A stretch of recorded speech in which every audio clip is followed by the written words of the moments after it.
Marisol, welcome to the show. Got into the UN system, it was a lot of bureaucracy, very little movement, and then you realize that they are not the ones deciding. Redefine success can become how you source your happiness. My mantra is, this is a phase, they will grow up. This is a phase, they will grow up. I always knew I wanted to be a mother, but now that I'm in the midst of it, I never thought it was going to bring me so much joy and satisfaction. If I find somebody that says no to me for opportunity because I took some years off, then that's not the right place for me. Welcome to Keeping Up with the SASIs, the podcast where we explore the project, challenges, setbacks, and successes of sustainability and social innovators. I'm your host, Juan Pablo Grimaldi, and today I'm thrilled to welcome a special guest. She was born and raised in one of the most active borders in the world, Ciudad Juárez and El Paso. She has lived in multiple countries. She has worked in government, NGO, and listed companies. And she's now taking a step back to look into motherhood life. Marisol, welcome to the show. How are you? Thank you, Juan Pablo. That was a very, very nice introduction. It's nice to remind myself what I've done, where I've lived, and now where I'm at this point. It was nice to remember all that. Well, it's just a fact. So I'm glad I took you down the memory lane. How are you doing? Where are you? Well, right now I'm living in New York City, in the city itself. Manhattan? We moved here. I moved here with my family. It was a year ago with my husband, my firstborn, and now I moved here pregnant of my second, and I have my second. She's 3 months this month. Congratulations. It's 2 under 2, which I'll tell you. Congrats. I guess it was very challenging to discover the city with 2 children. Yes, I mean, I've been here before and another time in my life, sort of extended periods, a couple of months here and there. It's a completely different city, just the way you navigate. First with one child, one stroller, and now with 2 and a bigger stroller. And, life becomes, it's nice, this type of cities, because you can really live your life in your neighborhood. And for example, we don't own a car. Oh, We're that's still doing everything either public transport or walking. The city allows for that, but there is an extra challenge of the weight of the baby with the stroller. But on the bright side, I found that here people are very nice with like having a child with you brings a lot of good energy from people. wow. I don't know if that happened to you because you're also a dad. I do have experienced this feeling, but I haven't I haven't moved with the child, and so I cannot tell if there is actually some differences in being hosted. I guess, yeah. Well, that's great. I'm glad to hear you see the positive aspects of life. And actually, well, I'm quite curious to know when you moved to New York. I guess you had to find a place where you will fit your family and the upcoming baby. Like being pregnant and doing that, I guess was very difficult. It was, but I think we got the chance of moving in December and during winter. In this city, it works like there is less hectic during winter for moving into an apartment. There's less offer on the market because there are less people moving, and it's actually summer when people leave a lot of the apartments and they're much more available. But at the same time, it's harder to get, offer demand type of stuff. When we got here, we visited a few and then we got hooked by this one because of the view. And I think I'll already show you, but Yeah, very nice view. it has a very nice view. And I remember when I walked into the apartment and I saw this, it has an incredible view of the East River, and you can see boats and things like that. There's some other downsides to it, but we have this view. And being pregnant, I knew that I was going to be isolated for a couple of months, either before and of course after giving birth. Right. So I thought, if I'm gonna be in a place for a long, long time, I'd rather have this view, and even if it's a little bit noisier than some others and things like that.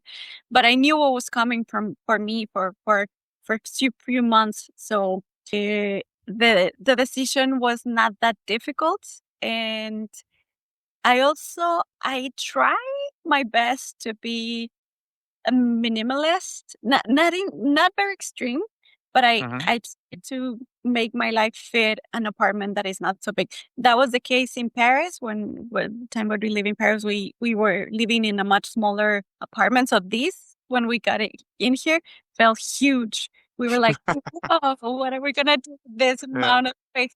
The reality now that we've here for years, like, it's okay. Like, it's Yeah. okay. It's not huge, but it felt huge.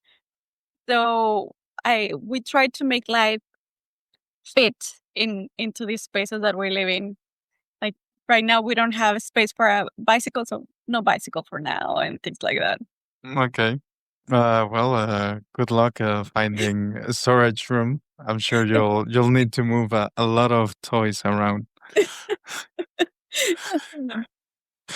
So you're now sitting in your apartment, New York. Can you tell me a little bit how did you got there? What was the path from leaving the SASI program to I guess where you're sitting now? Yeah. So when I got into SATS, it was very interesting because I was one of the oldest, probably in our cohort. Hmm. More, yeah, probably, yeah. I think at least, yeah, probably one of the oldest. Not the oldest, but one of the oldest. Anyway, when I when I got in there, I was trying to get out of the sort of career that I was building myself in government and Hmm. international affairs, and I was trying for me to build a bridge between the public sector that I was working at that moment into the private, but private with a purpose. Hmm. That sort of, because that was my idea when I was working in the public sector, that my the being part of something that was meaningful and bigger than you, and I will say at this point idealistic, very Hmm. idealistic. But then two things happened, that it was, I got married, and then you share your life with somebody, and you have to sort of adapt or meet in the middle of that. So what did that mean for me in my career? And at the other point, I discovered that your idea that you have at 18 about where you want to work and what you want to do, and Yeah. when you there, the reality is not the same fantasy you built yourself when we were just out of high Yeah. school. My idea was, I want to work at the UN and save the world and do this, and I want to be part of that group of people that decide and make things happen for the greater good. Yeah. When I got into the UN system, it was a lot of bureaucracy, very little movement, and then you realize that they are not the ones deciding. They're not really the ones making it happen. Mhm. And when you're there and you're turning around to see what other sectors, groups are doing, you see that there's a much faster movement in private sector because they have money, they have Right. activism, more tangible activism and things like that. So I started looking around. I realized what I was good at, and where I was working, it was a lot of 9 to 5 bureaucracy, and all of that. Hmm. And when I realized what I was good at, and that this was very idealistic of me, I said, let me go back to school and get myself some other skills that I could sell to get myself into the private sector. Because at that point, Right. curriculum didn't really, it was very hard to sell myself. And And by the way, but with the introduction that you did, it was very like, I came from here, I live there, which all that is very appealing, but it's hard to sell saying I work in very different stuff. So I needed to, how you say, like a guiding thread for my life. So that's why I got to SASI. Okay. And actually, SASI did gave me that. So we ended up our program of SASI during COVID, and at that point, I shouldn't have taken an internship because I was older. I had experience, Yeah. but it was COVID. You remember there was nothing. Yeah, of course. You actually the last project we did with SASI, we were together in it. Remember? I don't. It was Oh, yeah. remember? Yeah. I do. It was about AXA? No. Yes. Yeah.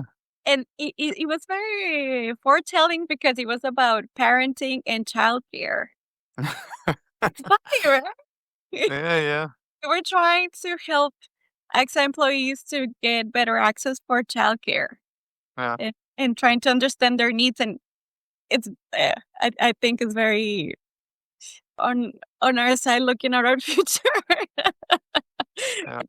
So when we finished that, I said, you know what, let's at least try this. Let's try to find an internship and see where that take us, because we didn't know how long COVID was gonna last Yeah. and all of that. So I started with Early Kid at their customer, how's it called? It was customer experience. Yeah. And there it was interesting because I read their needs and it didn't match what I've done before. But when I read the task, I said, this I can do. Mhm. Even if I haven't done it before, I know that I can do it. So I'm applying. I Right. applied, got in. And when I was there was like a revamping of their sustainability objectives and a revamping of their sustainability team. And I was privileged enough to get an interview and then land a position with their sustainability department. And I stayed there for, I would say, almost 3 years with their sustainability department, 2 years and a half, three years. Mhm. And towards the end of my time with Early Kid, that's when I got pregnant. And my landing here in New York was more of a family decision. My husband got offered a really good opportunity at Weill Cornell University, the hospital. Mhm. And we've always wanted to come back to this side of the world and just try, Yeah. try something else, because we together as a couple, we had been living for 10 years in Paris. And Mhm. my time with Early Kid was really good, was really formative, I would say. I Right. I felt like I experienced the corporate life. Mm. I, and the I very it was very corporate, and even I talked about Early Kid in a like, we are doing this and we are Yeah. doing. I really You became early kid. yeah. I really throw myself into the team and we and all of that, and we do this and our customer and our blah blah. And, but then well, I can tell you that changed once I became a mother.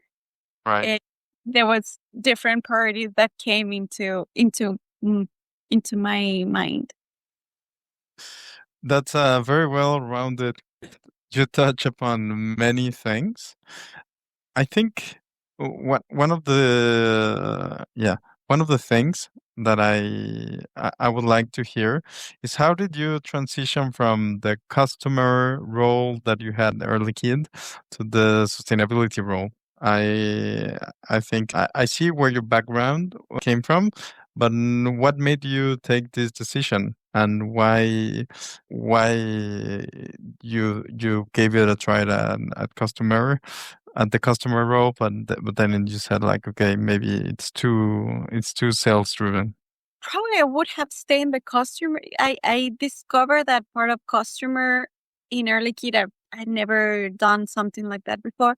And I probably would have stayed if they had had a position there, because I found something that I discovered later is rare, which is a really good team and a really good Okay. boss. You think it doesn't happen that often. And when I see Uh, stories from friends and family and all of that, when you have a really good team, you really value it. And I found that it was very international and it was fun to be there, to work there. So in that moment, my main goal was to stay in Early Kid because that was my experience so far. And I thought it was going to be like that at least in that building, I would say, yeah. not office, but in that building. So I did what everybody tell you to do, and that it's very hard. You have to network and ask Yeah. questions, send emails. It is very painful and it's very annoying, but at some point you have to do it. You have to send that email. And at some point I realized that it's an email and it's frustrating, but if you get it, that's great. If they don't get it, you will forget that you sent that email. That other Yeah. person forget that they receive it. So Mm, and they know it's part of the game. Everybody knows it's part of the game. So there's no shame in it. But when you're mhm. very young, it's uncomfortable. It's uncomfortable to go for the coffee. And once you realize that most of people go through that. I wish I could tell you it's still it stopped feeling uncomfortable, but the reality it's still uncomfortable for me. It's uncomfortable, right? Some people find better ways or more organic ways, but I feel like there's a point where there's no escape to it. Mhm. So I talked to that point who my manager was. He sent an email. It's an introductory email. I got like a first meetup. I really connected with in that moment. It was the VP of sustainability. There was one thing I said to him that I think it convinced him to hire me, that I knew what the tasks were, and one of them was reporting. And Right. many people try to skip up reporting. Yeah. I understand. I've been there. It's annoying. It's a lot of desk work that is not Yes. necessarily fun. But what I told him is that, look, I think what I can bring to you and what I can tell you about what I can offer based on your needs is that I'm not afraid of writing. Mhm. And I saw how something switched up in his eyes. It's like, okay, so you can write. Yeah, I Yeah. can sit down and write. And at that point there was no chat GPT, right? So Yeah. now everybody can Mm. write. But at that point, so you have to sit down and face a blank page. That for many people is not that easy. All Even, right. even for myself, sometimes it's not easy, but you have to start. You have to, and there are different skills of people that studied engineering and are used to, I don't know, going through the problems, drawing, or to other people like me that by their studies are trained to face the blank page. Mhm.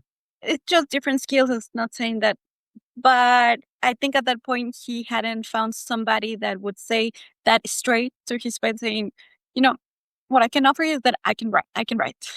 Right, right. Yeah, yeah. And that's how I was able to get in there. And there was like a bag of mixed things that I had to do, but it was mostly reporting to ESG agencies or the annual sustainability reporting. Mhm. Uh, those were, say, my two main texts. And then last minute, I'll call them in Spanish. We have say like fire, like you're putting down fires. Yeah. There were many of those things. Okay. And it's like they're meeting investors and they need a Q&A of 30 pages. Wow. Okay. I was That's it. not alone. I was not doing it alone, of course, but you know, Yeah. like for next Friday and it's Monday, things like that. Yeah. Wow. Y- I I'm shocked. Like you truly sell the grinding, and it sounds that you were actually grinding a lot. When you mentioned that you were answering to the ESG ratings, do you mean like the questionnaires for CDP, Sustainalytics, um, like the scores The, that we see around? the score. So I was in charge of either reviewing the information they had for the company or answering the questionnaire. So the biggest ones were CDP and S&P. And I was Okay. very proud with S&P because S&P I was able to get into the DJSI Europe index for 2 or 3 consecutive years. I know that based like on my watch, there were 2. I don't know if there Uh-huh. will be we managed or not because I was already out. But so CDP, S&P, CDP, we also did really good while I was there. I think we always Uh-huh. a B. Then there were at least 10 other ESG ratings, Sustainalytics, MSCI. Wow. I also did it for 3-4 times EcoVadis or EcoVadis. I don't EcoVadis. Uh, And yeah, I remember counting there were 12 of them. Okay. How long would you spend on a questionnaire? Like it sounds like maybe it was a team job, but you're framing it like it was your job. It was in theory it was a team, but that team usually ended up being me and the intern. Okay. That would do I would say I would do the things that require more knowledge on the company or a little bit of further skill within the questionnaire. I will do it myself, and then the overlook of just details or going over or trespassing information or manual work, I will ask the intern to do that. Mm-hmm. But it was mostly me. And I dare to say it was before when I came back from my maternity leave, I had the person who covered me during maternity leave stay on the team, which was actually an ex-SASI. Okay.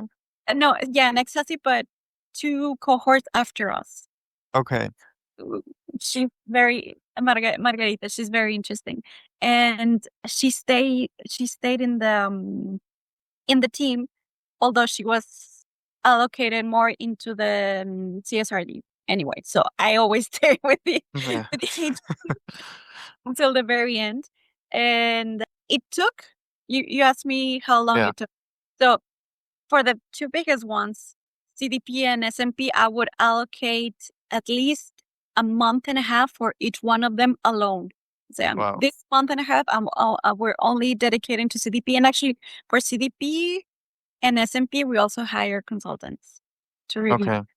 They were not writing anything, Yeah.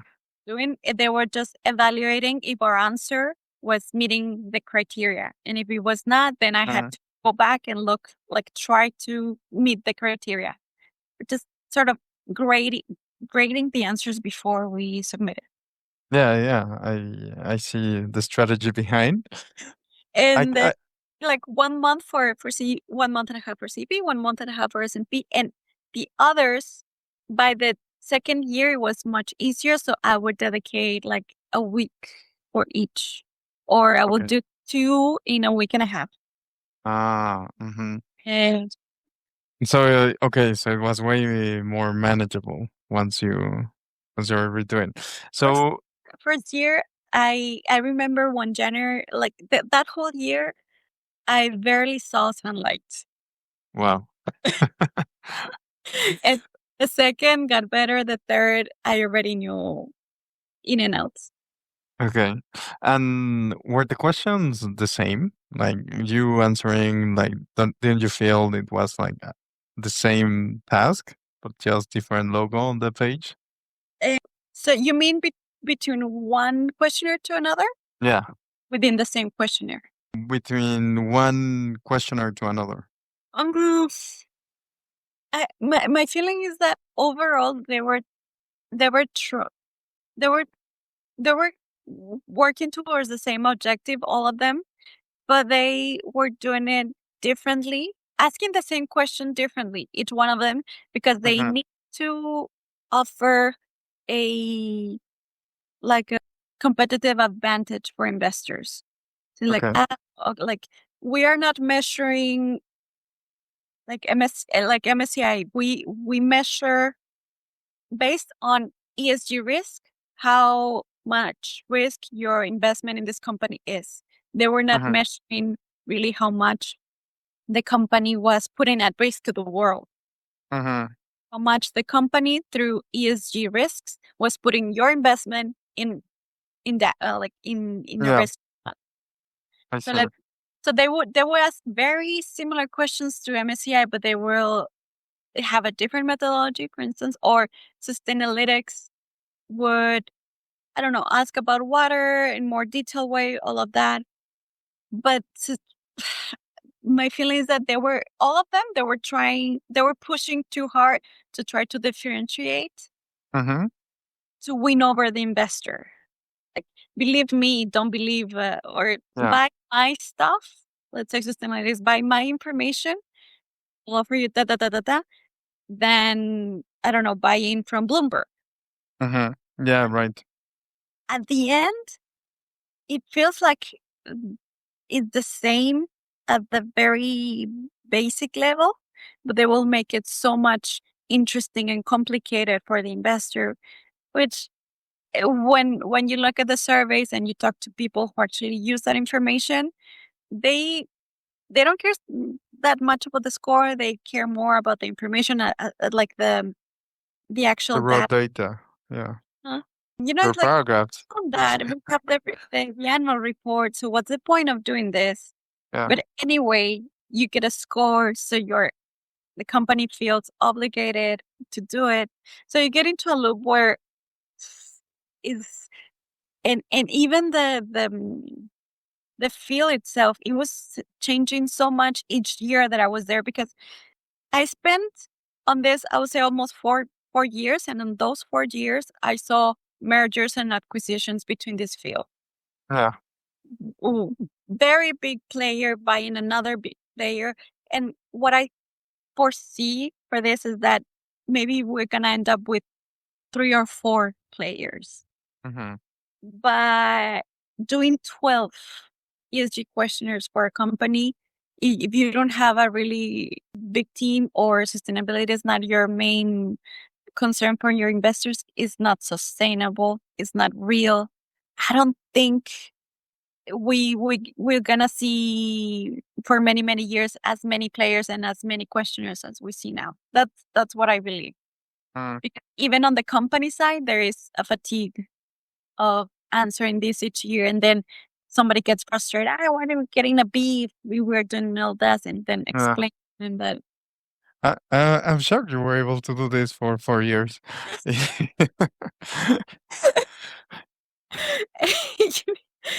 It was funny because the I would say the first two, I liked it. I liked doing that. The Yeah. third, I was already like, this is getting old.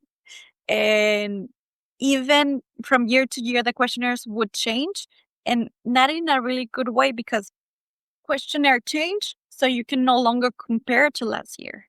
Yeah. So then try to explain that to a comics, that Yeah. Yeah. they only care about the B or the C. Like, no, but the questionnaire is not the the metrics are not the same, or things like that. And Of at course. the end, it felt very like in school that you're trying to get a grade, when the very important thing that is that you're learning. Yeah. It felt the same for a company, because yeah, you're trying to get a AAA in CDP, forest water, and Yeah. when the real objective is are you really progressing on consuming less water? Are you really progressing on reducing your emissions? It's not really about the AAA. Yeah. Uh, And but you touch on something very interesting. I wonder if the questionnaires actually help the company to discover a new topic where they wouldn't have known that they were having a material issue, or maybe a new way the question was asked in a way that they would reconsider what they were doing and maybe like rethink and bring some change in the company. Did you see that? In some ways, I think there were. I'm going to put the example of CDP because for me that's one of the most detailed Uh-huh. let's say in the technical side that could actually tackle a company like Air Liquide that is heavily industrial. Right. Air Liquide was moving into bringing solutions, let's say hydrogen, things like that. And they were also moving fast with either solar energy or some other forms of biogas. It was the biogas centers to have renewables. So there was a movement that you can see that impact into CDP, but then there were things on CDP that were beyond what Air Liquide was able to tackle at that moment when I was Uh-huh. there. So in a way, it helped guiding maybe where Air Liquide could go to further their job into, let's say, bring down emissions. Or this happened even with F gas. It was a really good example with F gases because they Air Liquide knew there was F gases, Uh-huh. but there was no system. The first year, really good system to measure how much emissions of F gas. By the third Okay. by the third year, they worked on it, and by the third year that I answered CDP, the numbers were much accurate, and there was a methodology. So in that case, CDP helped. There were other questions Mhm. that the detail of requirements were so far away from where the company was that even when you try to explain or put it on the table, let's say at the end of each round of CDP, we would sit down and say, for next year we could improve by doing this and this and that. But when you disaggregated these steps to get there, for a company like Air Liquide in 60 something countries with Yeah. all of this, would meant years and years and years to get one data point per city. Yeah. Yeah. Wow. I saw it for water in a good way, in a not so good way, where they were starting to measure consumption, but then you also have the layer of consumption in high risk, like high risk drought zones. Uh-huh. So let's say we can measure without too much difficulties how much water a site is consuming, but then doing the analysis with the atlas of saying, okay, which of the sites are in high drought areas, okay, or arid areas, let's say 16. What's the next step? Build a program to reduce consumption or stop consumption, or what happens in case of drought. That itself requires a committee Uh-huh. of people sitting down and making the decision, and then writing down the protocol, putting it on the webpage, training all the people in these 20 sites. Uh-huh. So it did help, but also you saw the limitations, that those limitations are not unachievable. It just requires a lot of push and leadership from the top. Mm. If people at the top, but I'm talking very top, not No.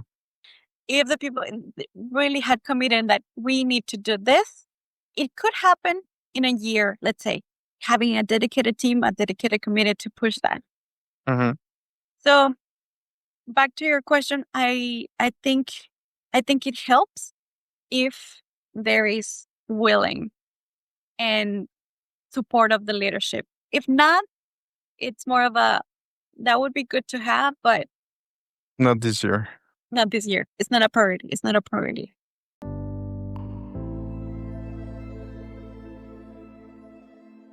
We will be right back. Hey, SASI graduate. Have you just wrapped up an amazing project or working on one that deserves more than a LinkedIn post? Share with us on the next season of Keeping Up with the Sassies. Fill out the form in the show notes and let your story inspire our community. Hey Sassy Grads, it's your Sassy Alumni Hub, and we are bringing together every single cohort from the very beginning right up to the latest, connecting alumni and current students. We hold periodic events throughout the year that you won't want to miss. To get updates and invites, it's super simple. Just make sure you're registered on the official HEC alumni platform. That's how we reach you. So don't wait, join us.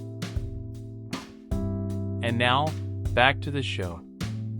Maybe just switching gears a little bit. I understand you had your first child while you were working at Early Kid. Well, how how was the experience? Like, I guess being pregnant, it's already something new in your life, and then trying to continue with your career, being pregnant, and then with the child. I think that must have changed significantly how you face work. Oof. It was a very difficult time in my life when I came back at work. Also, I took I don't regret the decisions I took before giving birth because I gave birth back in my hometown and then I came back to France. Mm-hmm. So I was really adjusted at 4 months with my child being back in France and all that. So all that made it very hard because it was a change of place. It was a change of the rhythm of life. Dynamic. Yeah. Dynamic. But also there was, I don't know if you saw it with your wife or all, but there is a attachment and even a biological attachment to the kid, to the baby, Yeah. that you don't understand until you're there. Right. When I left Early Kid, I was very happy because I thought I have all this maternity leave and I still have like a month of vacation. So all that I can take almost 4 or 5 months after I've given birth, blah blah blah. The reality when I was before having Nicolas, I thought, oh yeah, 5 months I'll go back to work and it will be wonderful and blah blah blah. Yeah. I was not expected at all how I felt when I had to go back to work.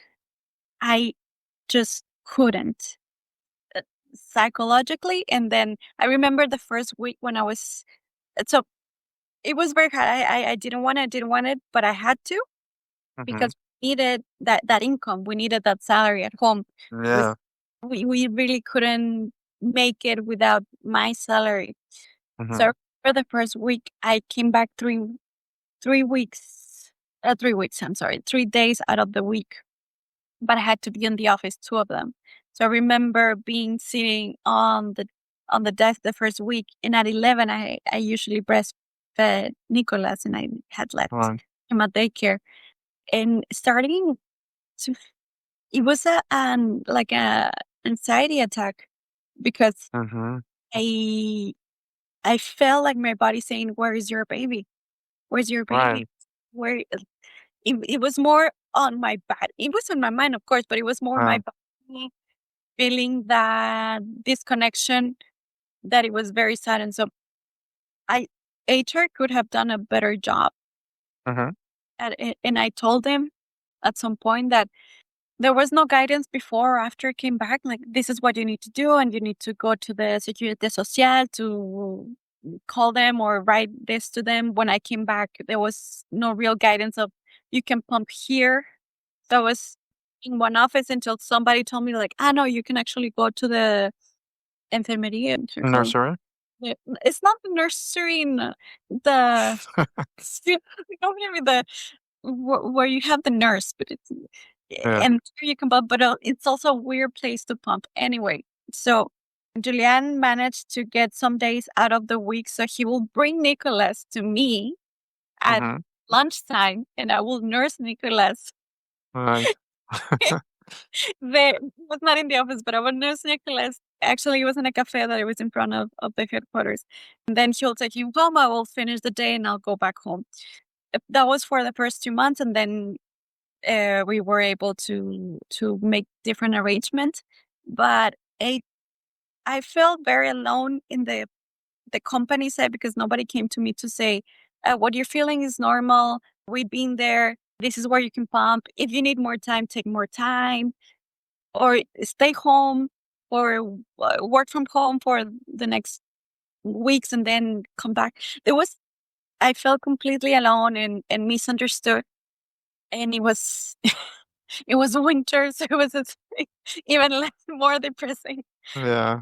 Uh, but also at home, I had to go to therapy because I didn't know what was happening to me. Right. I was one of, before becoming a mother, I was one of those women that criticize the woman that stay home or that Mm-hmm. didn't come back, or I I couldn't understand why would you leave your ambition or your dreams behind and all of that. Yeah. And then I'm in this reality, and it was very hard for me to process what I was feeling with the old Marisol, so the old Marisol mentality with this new person that became a mother. Yeah. It was very hard to be understand or having those ideas with this new reality. So I had to go to therapy, and she told me, my therapist said, like, you, this happens, and it's okay to change your mind, and it's okay to reevaluate life, and it's okay to believe in different things that you believed before. So when this opportunity came to come to New York and all of this, because of the salary, for we made a decision, like, for a few years I was going to be able to stay home, Mm-hmm. and I decided to do that. However, now that time has passed, I realized that I do want to go back to work, Mm-hmm. but that these first years are for me. My experience is that it was more meaningful to be here than being outside. Mm-hmm. And I mean, outside, I'm outside all day anyway. It's not like I Yeah. don't. Outside Uh, of the baby world. it's outside of the baby world, so it's a lot of work because you also have to do the nights, and you don't stop. It's every day. But suddenly, that what I told you at the beginning, that we are customers, the having the t-shirt on of the company, Yeah. 1 month to the other, it It's meant almost nothing compared to being there to see my child spend his first year of life. And uh it was more of a trying to redefine success, and how we redefine success can become how you source your happiness. So something that I felt during SASI that I didn't quite like is there was a lot of would say, like, focus at the very end of your job, what you want to do, and your job and your job and your job. And mm-hmm. the thing is that your job is not your job shouldn't be your whole identity. Mm-hmm. So if I put my value and my identity to only my remunerative job, right now I have no value. But the reality is that raising two human beings, and that carries a lot of value for society, even though it has no monetary value. Mm-hmm. So I during therapy, and what I've tried to do is understand myself, who I am now, to relocate where my source of happiness is, and move that from only job title or salary or doing this for the trying to save the world, to something that is nuclear, that is raising a family, but it's this pursuit of growth, and building a place where there is trust and kindness and happiness. And I don't know, I think that at some point can be compatible with having a career and having a job. Mm-hmm.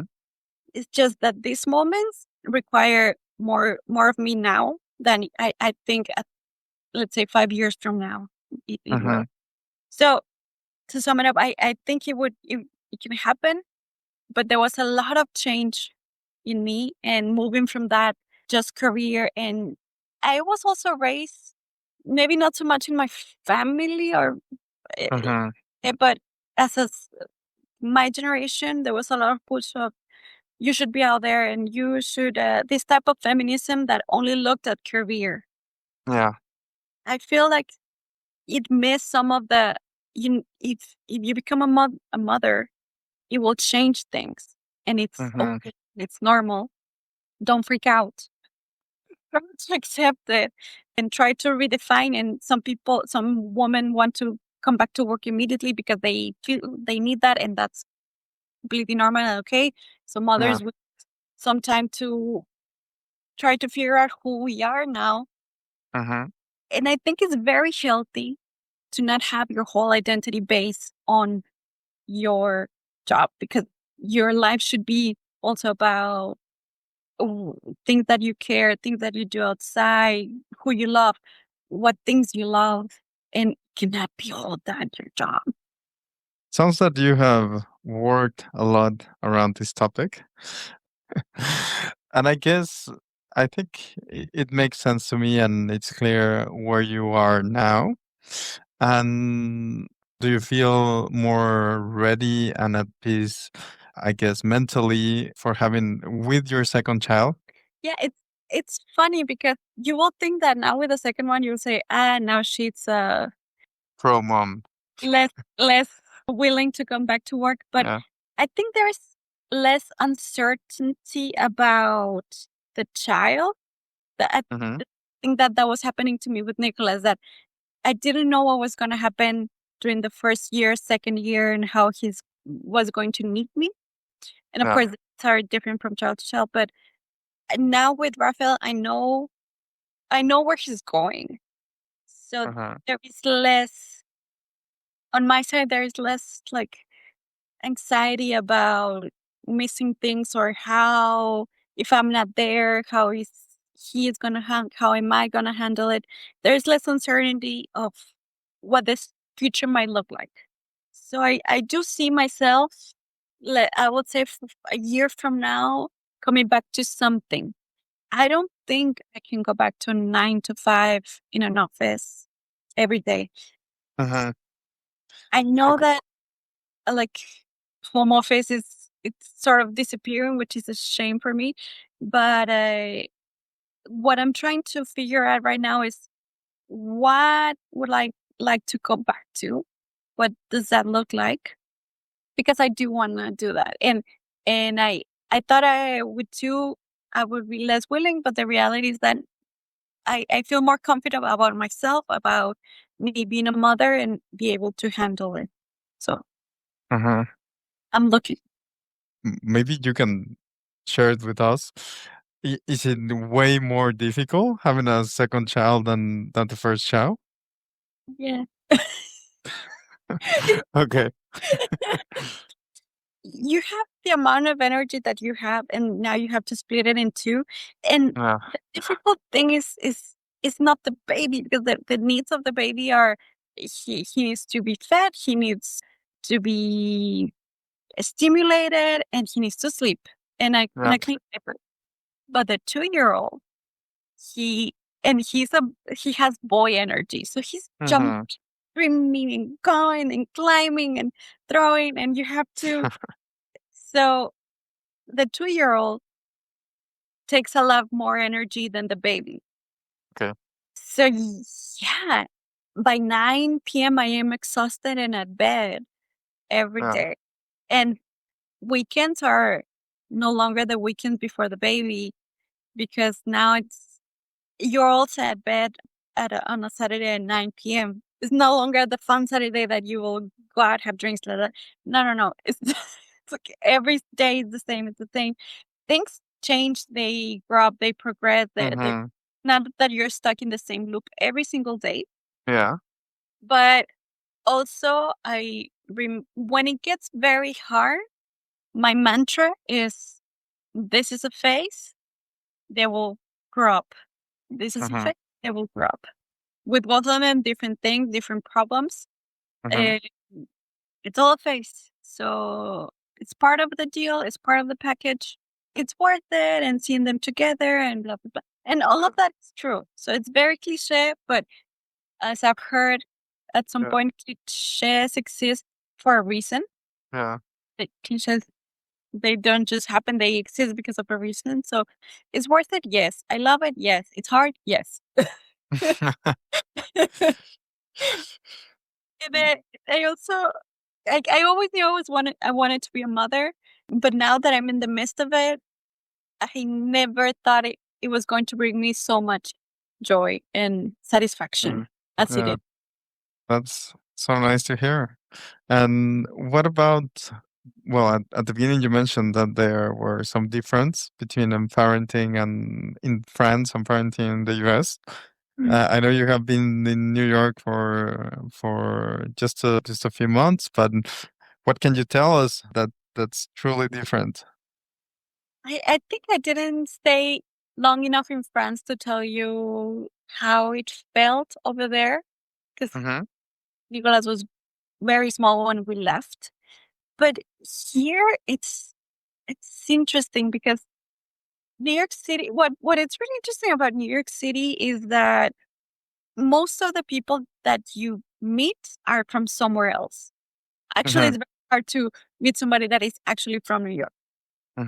So that makes everybody to sort of trying to connect, especially if you have kids, like play dates and things like that. Right.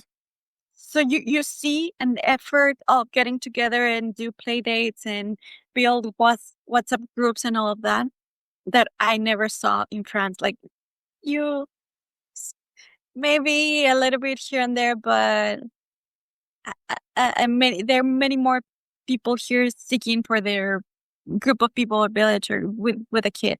Right. At the same time, I feel like there is a lot of the child center offer of things here that on one way it's awesome because you have a lot of options to do, and on the other one it's very overwhelming, and it can become your life can become very only child centric. And let me explain to you, like, if you want to do, like, every weekend you have at least 5-6 different things that you can do with your child. Sometimes that week, either a street fair, something in Central Park, all the museums that offer children's visits. Every weekend there's something happening. Much more than in France. For me, Paris was not as child friendly as it is in here, because all of the offering many things. Every single weekend we have at least 5 different things that we had to choose what to do. But then that can put you in a very extreme that I see here, that everything is about the children every day, every single day, if you don't make space for yourself. So one day is swimming lessons, the other day is music lessons, the other day we have these tickets to go and see this Broadway show that allows 2 years old this day specifically, and this day I follow accounts of moms or influencers that they rate playgrounds and events for kids all over the city. Like, this playground has this and this and that. So there is a market. There's a huge market for all of this, and they can sell you a lot of services and classes. But then I see moms or couples that throw all the way themselves to following all of this and having very, very, very packed schedules. Then is swimming classes, then is this, and then we're going to do this. And this weekend we are visiting the goats that are coming from this farm in Central Park, and this, that there is, I feel like sometimes they need to chill. Like, let's just have the kids do their thing, and we do our thing as adults, and it's a balance that I don't see. like Yeah. in and and I understand it's you want to do that to build your kids' development on this and this and this and that. But in France, you see things that are more organic, Mm-hmm. m- more balanced. Right. At least what I saw. Yeah. I think what you're describing, it sounds that like the kids don't have their own rhythm to discover the world. I think it sounds like this is the parents' expectations have the rhythm for the kid. Yeah, no, I, I haven't heard it here, like here in the New York City, but let's say in the US, like you have to start doing sports early so they can go into a really good college. Okay. I feel like you would never hear it in France because you will go to college. Everyone goes to college. Everybody goes to go, right? Yeah. But here there is. Okay. Let me tell you. Next week, I have the parental interview to get Nicholas to preschool. Okay. So I have So, to go to an interview to get him to preschool. but that means like the school is pre-selecting you or you are pre-selecting the school? No, they will make the choice. Oh my God. Wow. So imagine it's a different thing, and I don't know if I necessarily like it. But yeah, it's different. Yeah. I see. Marisol, I know you are quite busy and you have two kids to take care of. I don't want to take that much time out of your busy day. So I have one last question, and is I understand that you eventually want to go back to work. You feel that you're enjoying maternity way more than you had even expected. Do you think that something will happen that would make you say, okay, this is the time? Or you feel it's that that you're ready for it? Or you think it's more life that will throw at you the moment where you are going to get back on the professional career and maybe try to balance something out? I think it's a mix of the last two that you say. I know for me that once this my second born starts to crawl and walk, for me that gives the child more independence. So Hmm. it makes me more at ease if I put him at daycare and he's able to walk and explore Yeah. if he's a baby. So on that side, I'm gonna wait until that happens. And I, I trust that something is going to come my way, but you also have to do your homework of looking for it. Hmm. So I don't believe just sitting down and waiting for things to happen, but I trust that once I start having conversations and looking around or applying or jumping into projects, something interesting will come my way. I feel very lucky because most of the things that I've done until now, for me, have been very big adventures. So I don't see why not that it will happen to me again. You know, being an early Hmm. kid was a great adventure. Being UNESCO was a great adventure. Being the USCD was a great adventure. So I'm less afraid of the future than when I was younger. I said, good things happen to me and it shouldn't stop right now because I was afraid that the market would punish me to take a break. But then Hmm. when I talked to some other women that have done it, and I've read some books also, there's one called The Power Pause that Yeah. sort of walks you through it, how to take a career pause and all that. It's like, it could happen, yes, but it's there is less taboo now saying, I had two small children. Yeah. No, somebody had to stay. And in my case, I have a husband that needs to be at an OR at 7 a.m. and sometimes it's not like he can leave at 5, you know? Yeah. So Yeah. somebody needs to be more flexible or be around during the first critical years. I feel like there's less taboo in that if I find somebody that says no to me for opportunity because I took some years off, then that's not the right place for me. That's not somebody I will want to work with. Yeah. Yeah. Well, Thank you so much, Marisol. It's been a real pleasure catching up. Maybe someone on the audience would love to contact you and hear more about your experience and moving to New York or having 2 kids or even applying to early kid. So is there a way they can contact you? Yeah, you can look for me through LinkedIn, Marisol Rodríguez Montaña, and happy to help you either if you're coming to New York, if early kid or something that I've done before interests you, motherhood, taking a pause. I'm no expert, but I can share with you my experience and what I've learned so far. Great. Thank you so much, Marisol. I really appreciate it and enjoyed our conversation. Thank you, Juan Pablo. It's really nice to talk to somebody about all of this that has been in my mind for a long time.